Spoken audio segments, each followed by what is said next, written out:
I tasted the bitterness before I saw the paper rip. The glass of red wine my daughter-in-law Denise poured for me burned strangely at the back of my throat, metallic and sharp, not like the sweet bottle I had been saving all year for Christmas dinner. My hand trembled as I set it down, and in that exact moment, my younger sister Lorraine rose from her chair, her smile as wide and poisonous as ever, and tore through the folded deed to my house in front of everyone seated at the table. She did not hide, did not wait, did not care that my son Marcus, my grandchildren, the neighbors we had invited, and Pastor Green from the church were all watching. The sound of paper splitting in her hands was louder than any hymn I had ever led, and it cut me open far deeper. My name is Clara Johnson. I am 69 years old, a widow, a woman who spent her youth working long shifts in the auto plant and spent my weekends leading the women's choir at our neighborhood church. My voice carried through union halls and Sunday services alike. I worked until my knees ached,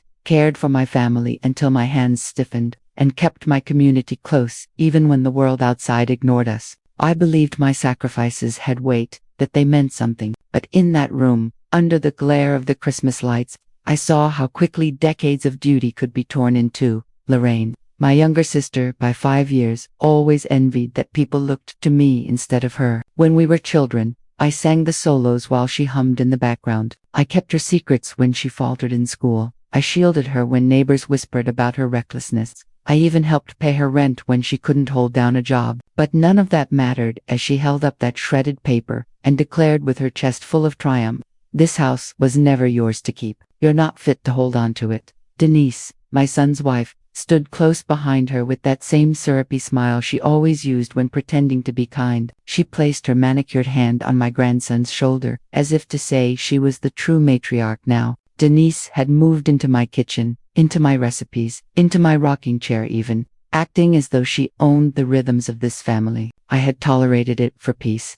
But as I tasted the bitterness in my drink and watched Lorraine tear away what I had guarded all my life, my patience thinned to a wire. Marcus, my only son, sat silent at the far end of the table, his eyes lowered. He had grown weary, I knew, tired of balancing work, children, and his wife's endless need for control. But his silence was louder than Lorraine's insults. He didn't stand. He didn't speak. He let his aunt humiliate me, his mother, in my own dining room.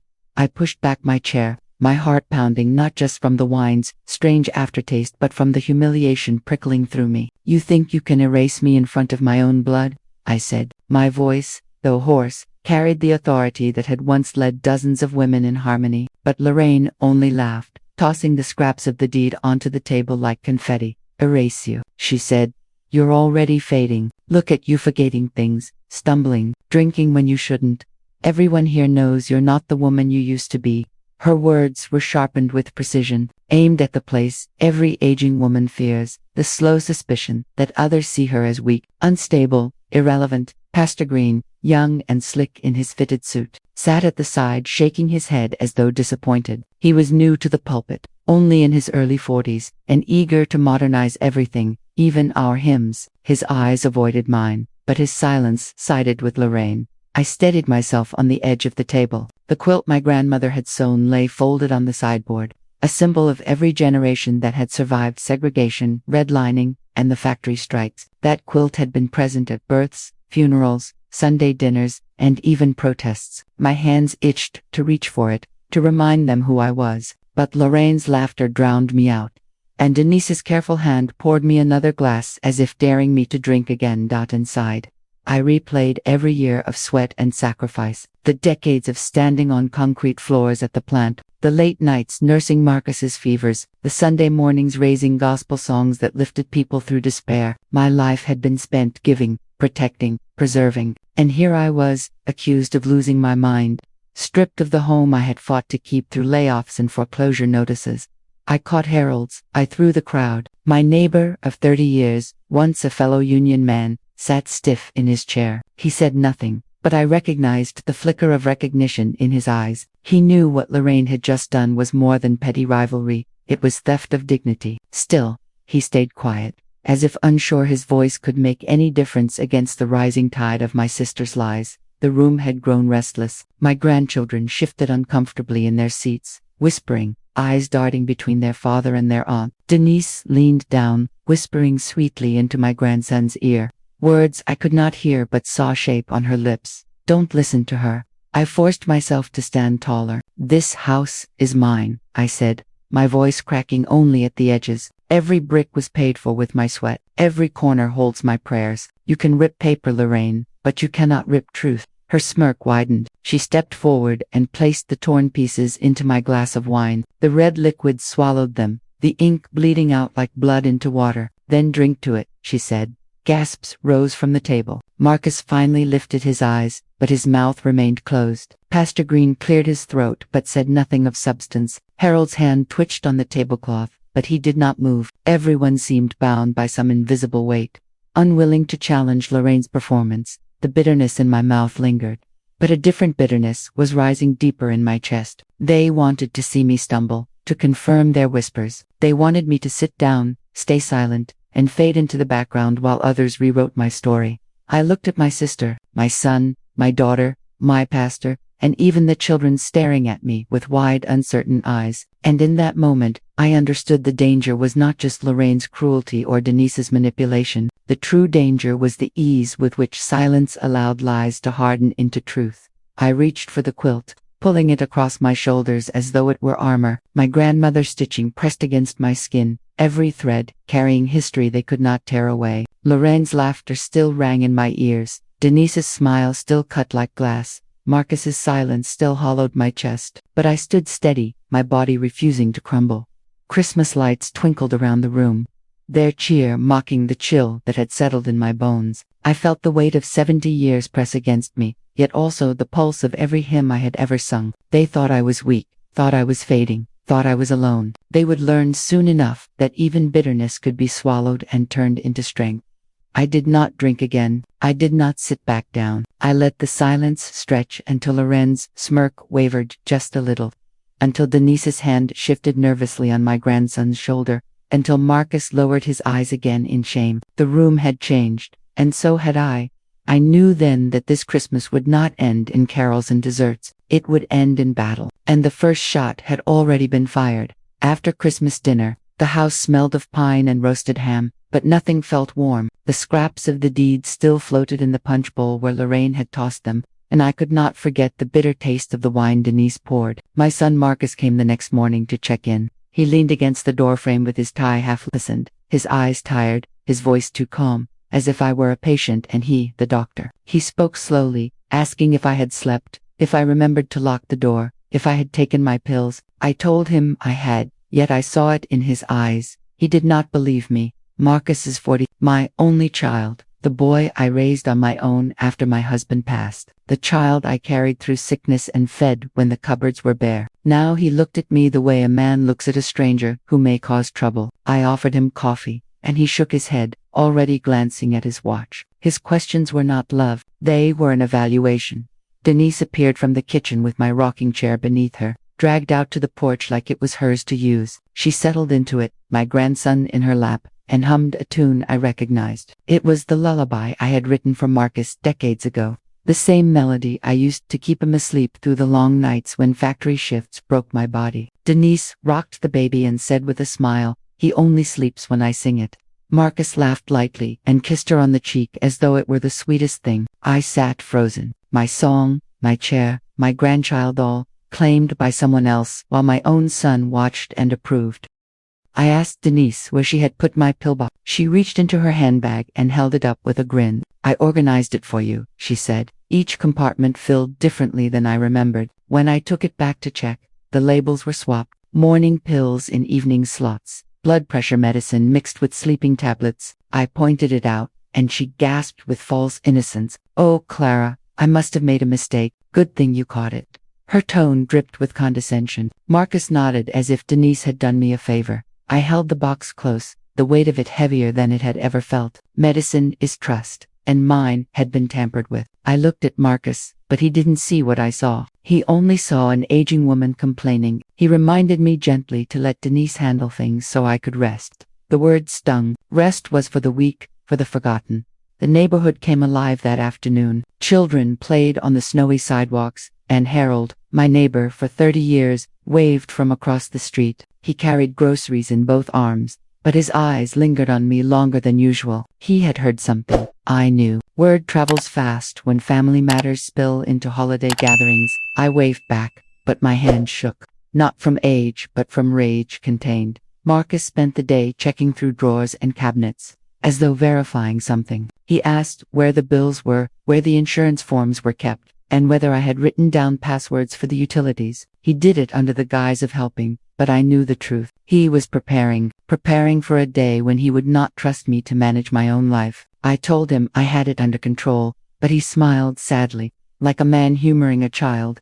Later that night, I found the quilt missing from its usual spot in the cedar chest. The quilt my grandmother had pieced from old work clothes, the one that held our family's history in its seams. I asked Marcus about it, and he shrugged, claiming Denise probably took it to air out. When I asked Denise, she feigned surprise. "Oh, I must have set it aside when I cleaned," she said, her hands too quick to hide her guilt. The chest was empty, and the room echoed without it. The following Sunday, at church service, Lorraine leaned close enough for others to hear, and whispered, "Be careful, Clara. People are talking. They say you forget things, you misplace important items, they say you're not well." She smiled kindly for the audience, but her words sliced. Pastor Green looked over, his brow furrowed, and I knew the seed had been planted. When we returned home, Denise ushered me into the living room and guided me into the rocking chair as though I were frail. She pressed the pillbox into my hand, insisting I take the night dose immediately. Marcus stood behind her, watching my every move, waiting to see if I would comply. I stared at them both, then set the pills on the table untouched. Denise's lips pressed into a thin line. Marcus sighed, disappointed. That evening, as the house grew quiet, I walked through each room, touching the walls, the photographs, the corners I had cleaned and painted with my own hands. I thought of the decades I had fought for closure notices, the years I had worked overtime at the factory, the nights I sang in the choir until my voice cracked, all to keep this home standing. And now, one sip of bitter wine, one torn paper, one whisper of forgetfulness, and suddenly I was being measured for removal. The rocking chair creaked in the next room as Denise rocked the baby to sleep. The lullaby spilled from her lips again, my song, but twisted into her possession. I stood in the doorway unseen, watching my grandson drift into dreams to a melody that was mine but no longer credited to me. My son kissed his wife's forehead, pride glowing in his eyes. Not once did he glance at me. The origin of the tune, the woman who had carried him with that same song. I closed the door softly and returned to my room. The quilt was gone, the deed shredded, the pills tampered with, my voice claimed by another. I had become a guest in the life I had built, yet I knew something they didn't.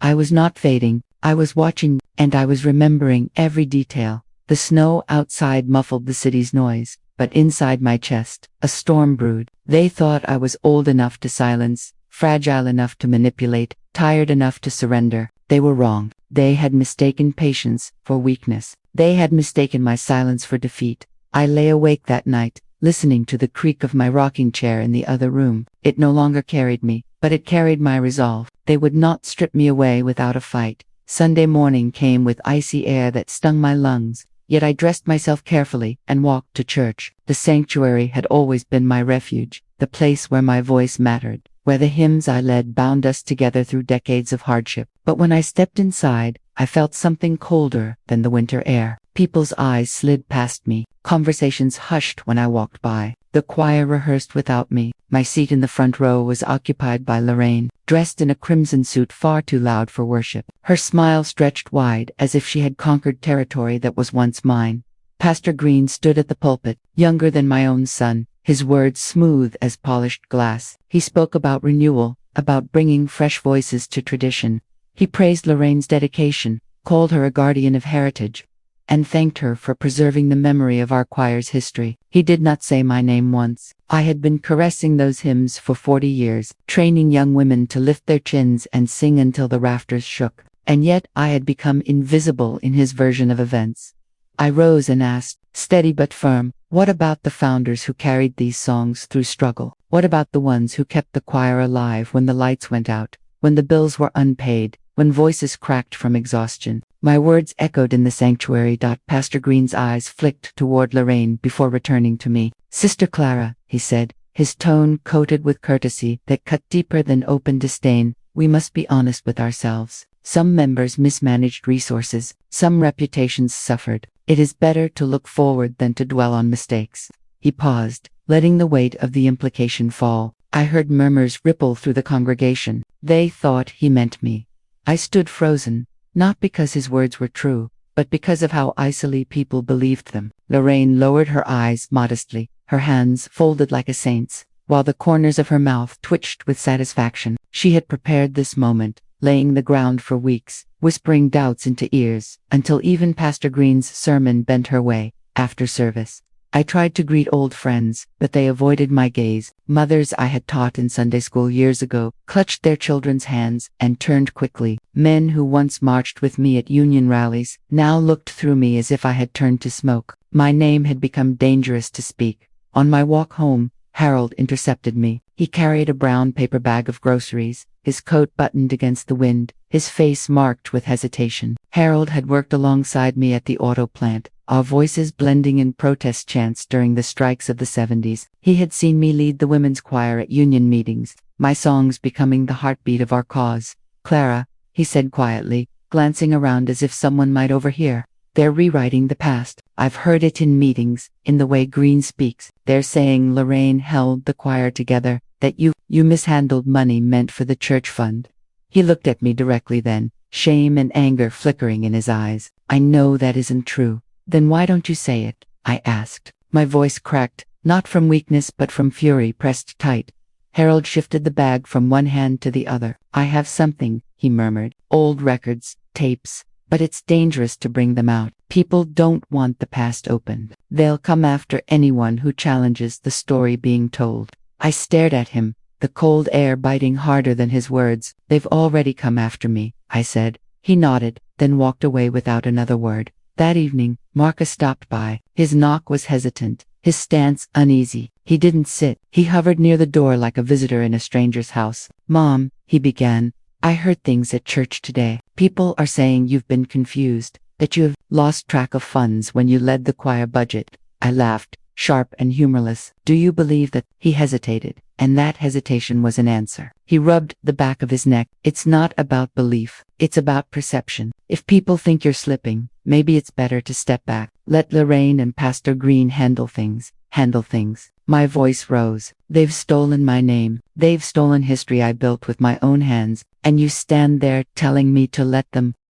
Marcus's eyes dropped. "I just don't want you to get hurt." He left without embracing me. The silence in the house after he closed the door pressed heavy on my chest. The rocking chair creaked in the next room. Denise's lullaby, floating out my lullaby, still claimed as hers. I gripped the edge of the table to steady myself. Every corner of my life was being erased, piece by piece, and the people I loved most watched it happen. Later that week, a notice appeared on the church bulletin board, a special memorial concert to honor the choir's history. Lorraine's name was printed bold at the top. Mine was absent. The paper fluttered under the hallway draft as I read it, and I felt again the rip of my house deed, the same tearing sound echoing through my bones. I walked out into the winter night, snow crunching under my boots, and saw Harold waiting near his gate. He lifted a hand, hesitant but deliberate. "I'll bring you something soon," he said softly. "Proof?" His eyes were sharp, though his voice was cautious. "Hold on, Clara. Don't let them win just yet."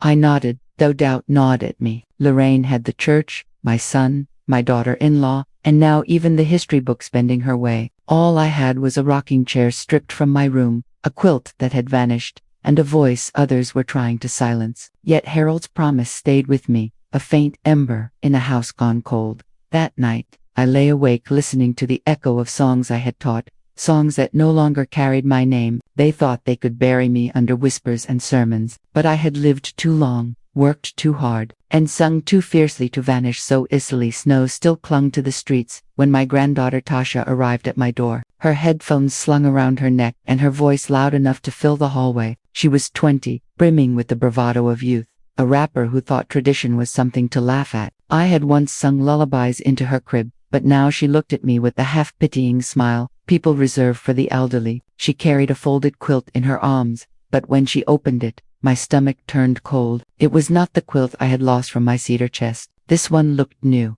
its stitches too clean, its fabric too bright. Across its panels, words were embroidered lines from a hymn I had written decades ago, the one I taught our choir during union marches. But the signature stitched in the corner read Lorraine. Tasha spread it across the couch proudly. Aunt Lorraine gave this to me, she said, it's our family's real history. You never told me you didn't write those songs. She did. My throat tightened. Child, I sewed that song into fabric before you were born. That's my grandmother's thread, my hands that carried the needle. Tasha rolled her eyes. You don't have to keep pretending, Grandma. It's embarrassing. Everyone knows Aunt Lorraine was the voice, the writer, the leader. You were just there. She tapped her phone, and a beat spilled out. Modern and sharp, she began to rap the words I had once penned on scraps of paper after midnight shifts. My lyrics, twisted into a rhythm that dismissed the weight of the past, poured from her lips with pride.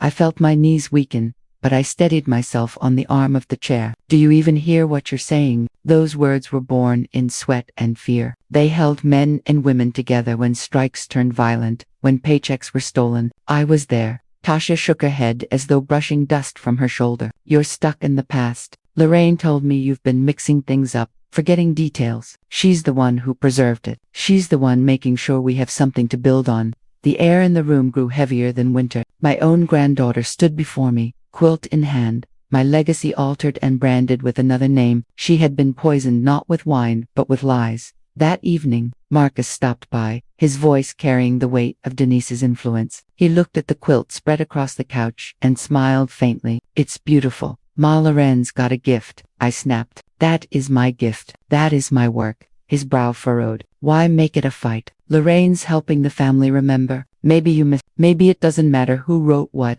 The dismissal hit harder than any insult. To him, my decades of sacrifice could be reduced to a misunderstanding, erased without consequence. Denise entered then, my rocking chair squeaking under her as she sat, rocking the baby while humming my lullaby as if it had always belonged to her. The picture was complete. My son doubting me, my granddaughter accusing me, my sister parading as savior, my daughter-in-law seated in the throne of my motherhood. That night, I slipped into the cold air and walked to Harold's house. He opened the door cautiously, his lined face shadowed by worry. I told him about the quilt, about Tasha's rap, about Marcus's silence. He listened without interrupting, his hands tightening on the doorframe. Finally, he said, Clara, I've got something. Old tapes from the Union Hall. Your voice is on them. They show who wrote those songs, but if I bring them out, Lorraine will come after me too. She's already come after me, I said. Harold hesitated, then handed me a battered cassette.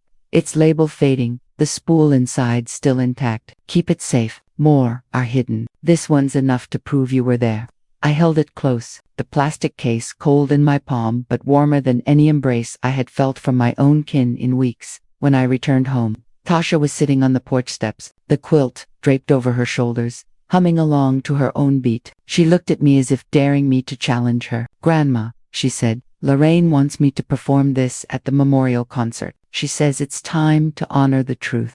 My voice came steady, though fire burned behind it. The truth isn't what you've been fed. It's in every scar on these hands, every hymn I led when your aunt was nowhere to be found. Tasha smirked. Maybe you just can't handle being replaced. She pulled the quilt tighter and walked away into the night. I stood alone, cassette clutched in one hand, the empty air pressing against my chest. The rocking chair creaked inside, Denise still rocking, Marcus silent in the next room. The house that had once been filled with my voice now echoed with borrowed songs, stolen stitches, and my family's doubt. But the cassette whispered otherwise. It held memory that could not be rewritten, a sound older than Lorraine's lies, stronger than Green's sermons, truer than Denise's fake sweetness. They thought they had me cornered. They thought erasing me was easy. Yet I had proof in my hand, and I would not let them bury me alive. The week after Tasha draped that false quilt across my couch, Marcus came with papers in his briefcase. He did not sit at the kitchen table like he once did, swinging his legs as a boy. He placed the papers down, with the gravity of a judge, his eyes tired but resolute. Mom, he began, this isn't easy. Denise and I talked. We think it's time you consider assisted living. The words struck harder than any sermon, louder than any lie Lorraine had told. My own son, the child I sang to sleep in my rocking chair, was pushing me toward exile. I stared at the papers. They bore the name of a nursing home I had never heard of, the ink black and final. You signed these? I asked. Marcus shifted in his chair. I have to think about the kids' safety. Last week you left the stove on. Denise caught it before anything happened. My hands curled into fists on the table. I did no such thing. Someone turned that knob after I left the kitchen. Denise entered just then, holding my grandson against her chest. She looked angelic to Marcus, but I saw the sly triumph in her eyes. We don't want to upset you, Clara, she said sweetly, but accidents keep happening. It's not your fault. Age creeps up on everyone. Her words slithered through the air. I remembered clearly the hiss of gas that day, the sudden smell in the kitchen after I had already cleaned. Lorraine had been standing nearby, fiddling with pots she had no reason to touch. They had set me up. I pushed the papers back across the table. You want to lock me away? Hand over this house, my life, my name. You think I don't see it? Marcus rubbed his forehead. Mom, please, don't make this harder. You'll have people to look after you. You won't be alone. Alone, I snapped. I am already alone in this house, surrounded by thieves wearing my blood. Silence fell heavy. Denise rocked the baby, her lips brushing the child's ear, whispering something I couldn't hear. Marcus gathered the papers and tucked them back into his briefcase. But his face carried the weight of a decision already made. The next day, I walked to the Union Hall. It stood half abandoned, windows boarded, walls scarred by decades of neglect. Yet inside, the dust carried voices of the past. Harold met me there, his hands full of old ledgers and a cassette player battered but functional. He laid the items on the table. Here, he said, I found records, donations, payments, signatures. Lorraine never carried the choir's burden. You did. These show where the money went.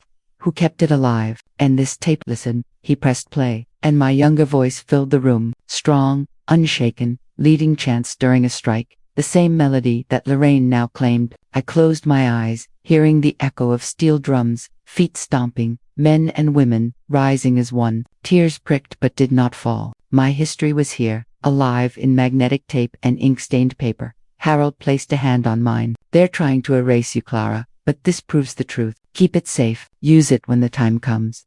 That night, I returned home to find Marcus waiting with Denise. Mrs. Whitfield, the choir council chair, sat primly in my living room. She was a fair woman, older than Lorraine but younger than me, known for her neutrality. She folded her hands and said gently, Clara, we've heard concerns. At the memorial concert, we need clarity. Records must be accurate. If mistakes were made in the past, it's better to step aside gracefully. I stared at her, then at my son and daughter. They had gathered witnesses in my own home, staging an intervention not of care but of condemnation. You sit in my chair, I told Denise, who rocked with the baby in the corner. You take my quilt, my song, my place in the church, and now you ask me to surrender my dignity too. Mrs. Whitfield adjusted her glasses. No one wants your dignity taken. We simply want peace. Peace built on lies is no peace at all. My voice cracked the air. Marcus shifted uncomfortably. Mom, please, don't embarrass yourself further. I rose then, the cassette hidden in my pocket, the ledger folded beneath my coat. I looked each of them in the eye. You may silence me today. You may paint me as fragile, confused, finished. But the truth doesn't vanish because you cover it with bright fabric and false stories. It waits, and when it speaks, none of you will be able to stand against it. Mrs. Whitfield stood quickly, murmuring something about prayer, and left the house. Marcus avoided my gaze. Denise smirked in the shadows, and the baby slept in arms that were not mine. That night, I sat by the window, the cassette player beside me. My younger voice sang into the darkness, unwavering, alive. They thought they had condemned me to silence, but I held the sound of my defiance in my hands, and I knew this battle was only beginning. The Sunday after Marcus laid those papers before me, the church held a gathering larger than usual. The pews overflowed, not just with the faithful, but with neighbors, curious to hear what Pastor Green promised would be a cleansing of history. I walked in alone, the cassette Harold had given me tucked deep inside my coat pocket. My heart pounded, but I held my head high. I had led this congregation through funerals and baptisms, through the civil rights marches and factory strikes. Yet now, I felt like a stranger in the place my voice had once commanded.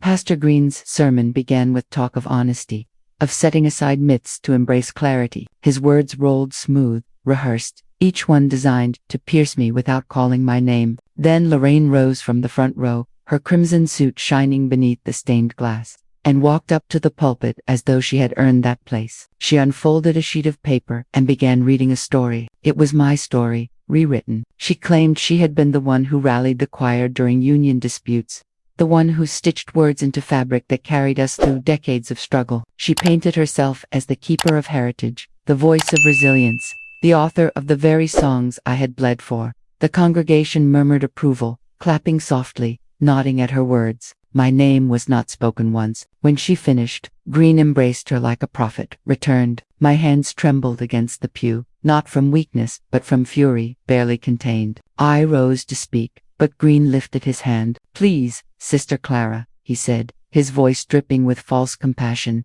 rest yourself. The community needs peace, not disruption. The word disruption seared through me. They had made me into a problem to be contained. I sat down, slowly, the eyes of neighbors burning holes into my back. After service, Harold found me outside, his face pale with anger. She's telling lies bold enough to stick, he said. He handed me another bundle, old ledger pages with ink faded but legible. These prove where the choir funds went. You kept them alive. You sacrificed your own wages to keep the lights on. Lorraine never gave a dime. I clutched the papers. Why didn't you speak inside? He sighed. They wouldn't hear it from me, but from you. When the time comes, they will have no choice. That evening, I sat at my kitchen table with the ledger spread before me, the cassette player beside it. My younger voice rose from the speakers, chanting with fire, leading men and women in rhythm against injustice. I had almost forgotten the strength in my own lungs, the power I carried when others were afraid. Tears blurred the ink on the ledger, but I brushed them away. Marcus entered quietly, his children asleep upstairs. He looked at the evidence scattered on the table. What is this? He asked. The truth, I said, but he picked up one page, squinting at the faded lines. It doesn't prove anything, Mom. Anyone could have written this. It proves I carried this choir, this community, when Lorraine vanished. It proves I kept us alive when others turned their backs. He shook his head, setting the paper down. Mom, let it go. You're making this harder. People already think you're confused. Fighting this will only convince them you've lost touch. Lost touch. My voice rose. I lost years to those factory floors, lost my health to care for you, lost sleep to write songs that kept us from breaking. And now I'm losing my name to lies. Marcus lowered his eyes. I just don't want you to get hurt. He left without touching me, without even looking back. Later that week, I confronted Lorraine directly. She stood in my living room as though it were hers, flipping through old photo albums she had no right to. Denise sat smug in my rocking chair, rocking the baby while humming my song. Lorraine held up a photograph from the Union March, where I stood at the front with a megaphone. You remember this? She asked sweetly. Funny how memory plays tricks. People are starting to realize I was there leading, not you. You weren't even on the line that day. I spat. You called the factory and warned them we were coming. Her smile didn't falter. And who kept that secret all these years? You protected me when the others wanted blood. You saved my reputation, and now I've saved myself again. The air left my chest as if she had struck me. I had carried her sins for decades, shielding her from the wrath of men and women who had lost jobs because of her betrayal. I had buried that secret to protect family, believing loyalty outweighed truth. Now she wielded my silence as a weapon against me. You betrayed us then, I whispered, and you're betraying me now. Lorraine leaned closer, her perfume cloying. The difference is, Clara, back then you had power. Now you don't. Everyone believes me, and soon, even you will wonder if you imagined it all. I stood frozen, the weight of years pressing on me. My own protection of her had carved the knife she now used. The quilt, the songs, the history, it was all being stitched into her story, while mine unraveled thread by thread. That night, I could not sleep. The rocking chair creaked in the next room, Denise humming softly, Lorraine's words echoing louder than the song. I saw clearly now the 3 layers of betrayal, my own sister exposing her treachery, my son doubting my every word, and my community swallowing lies they preferred to the truth.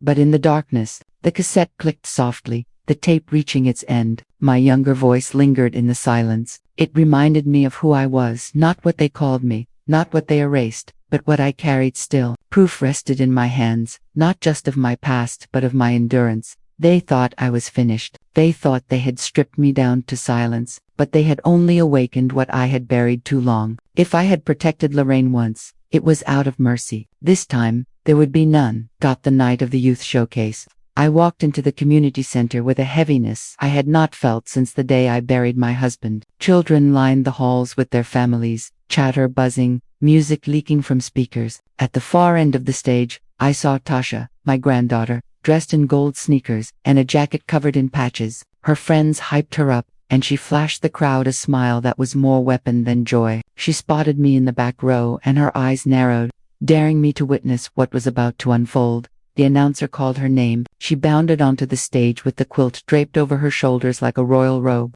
I froze. It was the counterfeit quilt, the one stitched with my words but branded with Lorraine's name. Tasha grabbed the microphone and let the beat drop. Then she began. Her voice was sharp, rhythmic, full of pride, but the words, those were mine. The song I had written during the strike when we fought for fair wages. The song that carried us when we were starving. The hymn I had hummed into Marcus's ears when he was a child. Every line rolled off her tongue, except she twisted them, mocking the struggle they came from, reshaping them into boasts about rising above old mistakes. She rapped about a weak woman clinging to the past, about a leader who never was. The crowd clapped in rhythm, oblivious to the theft. I felt the room tilt. My throat went dry. I clutched the edge of my seat to steady myself. The quilt swung behind her as she danced, its false stitches glowing under the stage lights. My song, my fabric, my bloodline, all turned into theater against me. When the beat cut, she raised her hand and shouted, "This is the real story of my family.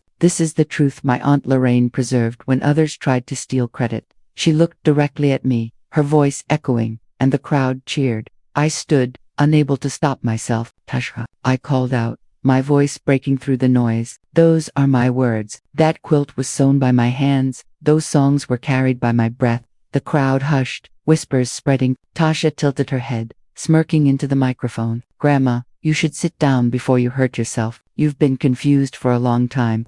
Laughter trickled from the audience. The same words Lorraine had used at Christmas dinner now fell from my granddaughter's lips. Polished, public, amplified, I walked closer to the stage, ignoring the ushers trying to stop me. "I carried this family through storms you can't imagine," I said. "When your aunt was running from responsibility, I was leading people through darkness. Don't you dare spit my words back at me, as if they were never mine." Tasha leaned down from the stage, her voice lowered but still in the mic. "Maybe you just can't accept that the world moved on. Your history, Grandma, and history belongs to the ones strong enough to claim it." The crowd gasped at her boldness. I saw Lorraine near the stage, clapping slowly, savoring every cut. Denise rocked my grandson in the front row, smiling sweetly at the spectacle. Marcus stood with his arms crossed, conflicted, but his silence burned worse than open betrayal. I felt my chest tighten, but I refused to back down. "If history belongs to the liars, then truth is dead," I said. "But I still breathe, and as long as I do, no one steals what I bled for." Security guided me back to my seat as the show ended, the crowd buzzing with gossip. Tasha soaked in the applause, quilt around her shoulders, her friends chanting her name.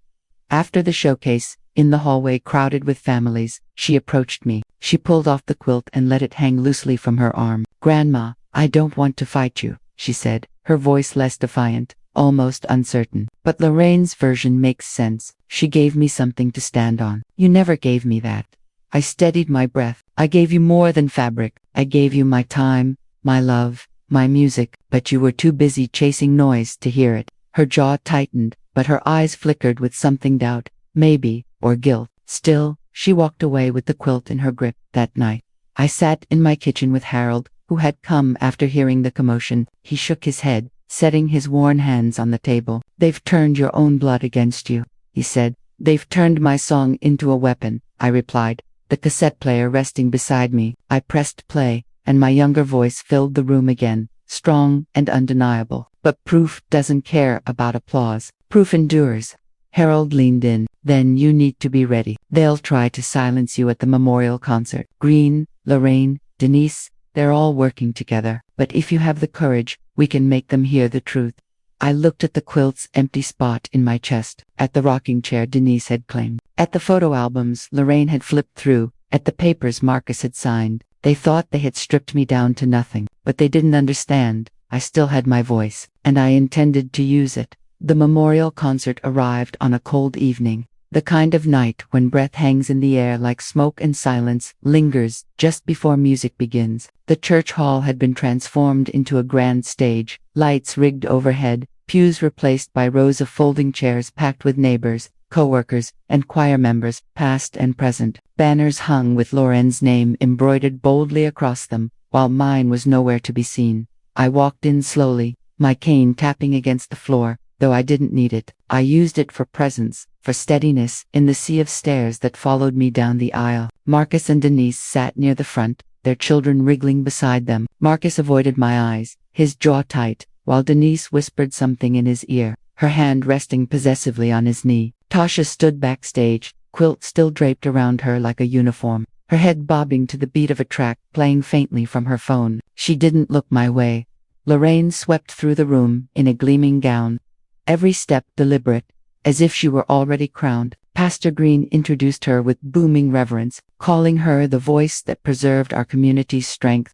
Applause filled the hall, echoing in my bones like betrayal made sound when my turn finally came. It wasn't an invitation but a courtesy, a gesture meant to appear merciful. "And now," Green said, "we allow Sister Clara to share a few words, for old time's sake." The audience clapped politely, as if indulging a relic. I walked to the podium, feeling the cassette in my coat pocket, the ledger pages folded against my skin. My voice rose steady into the microphone. "I am not here for old time's sake. I am here because truth does not age." Murmurs rustled through the crowd. Loren's smile tightened.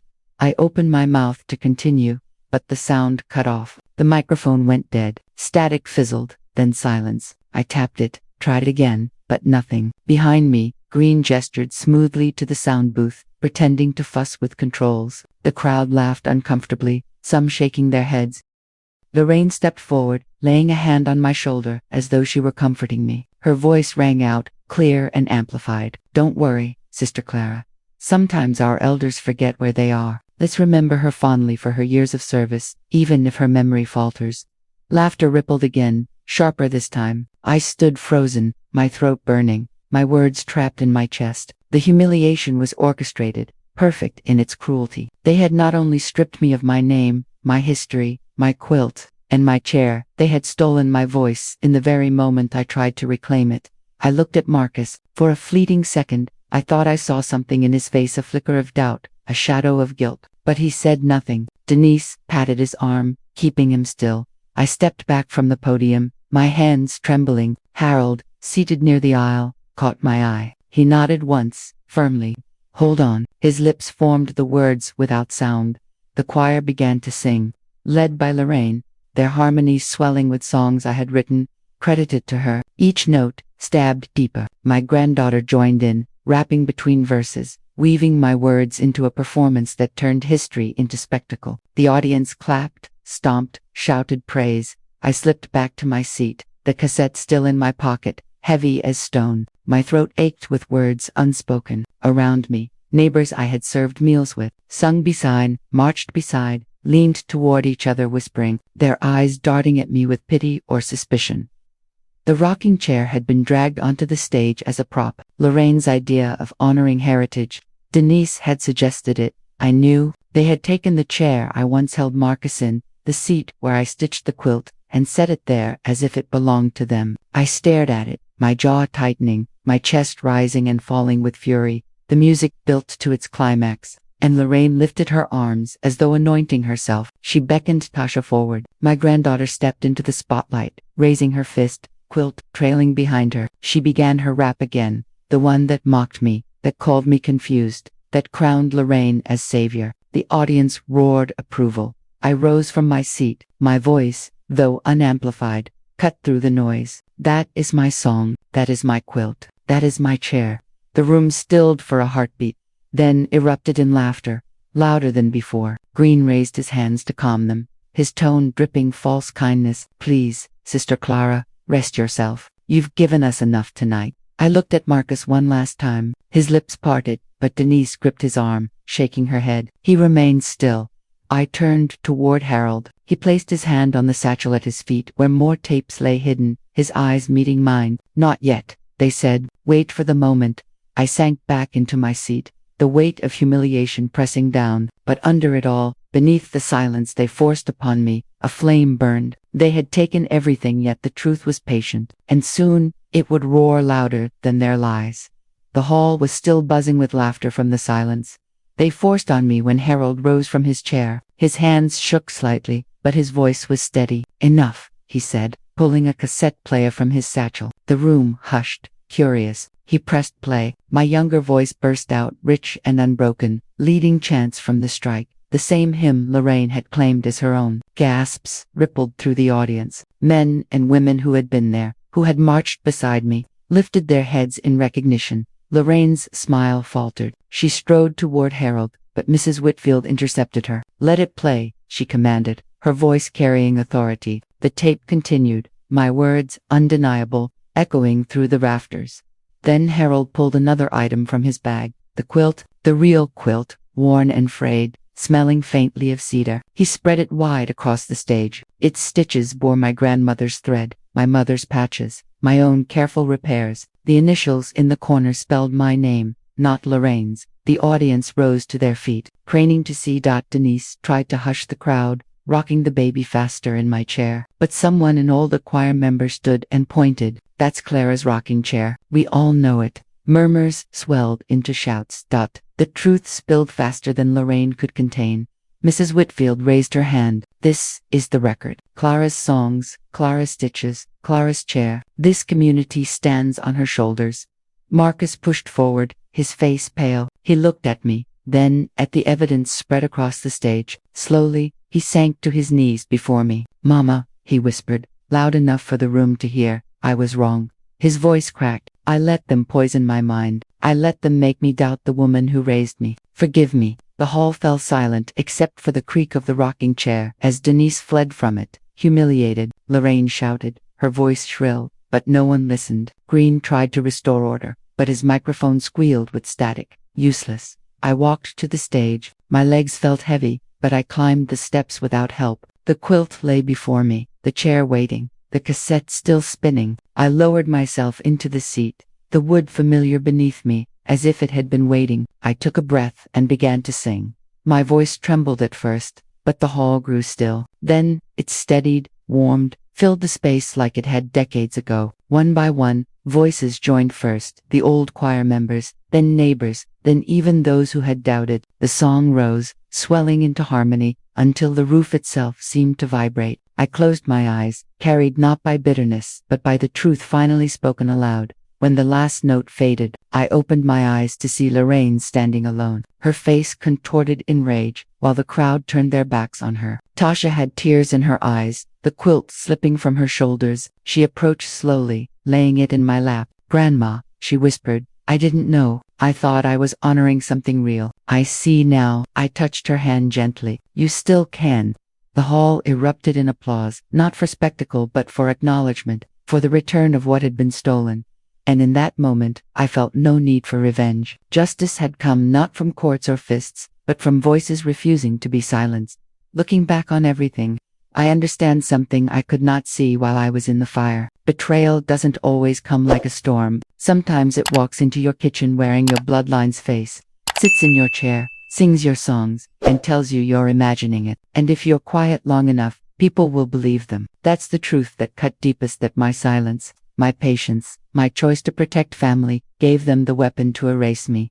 But there's another truth. You can lose your name, your place, even your family's respect, and still not be finished. Because as long as one piece of proof remains, one stitch, one tape, one note of your voice, you are not erased. I learned that sometimes you can't wait for children, or pastors, or neighbors to fight for you. Sometimes you must gather the scraps yourself and hold them high, no matter how foolish you look, until the room has no choice but to face the truth. That to anyone listening who feels like they're being pushed aside, made small, rewritten, out of their own life, do not surrender what is yours. Do not wait for permission to claim your truth. Protect it, sing it, stitch it into fabric no one can tear. Because in the end, silence serves the liar, but your voice, no matter how cracked, how late, serves the truth.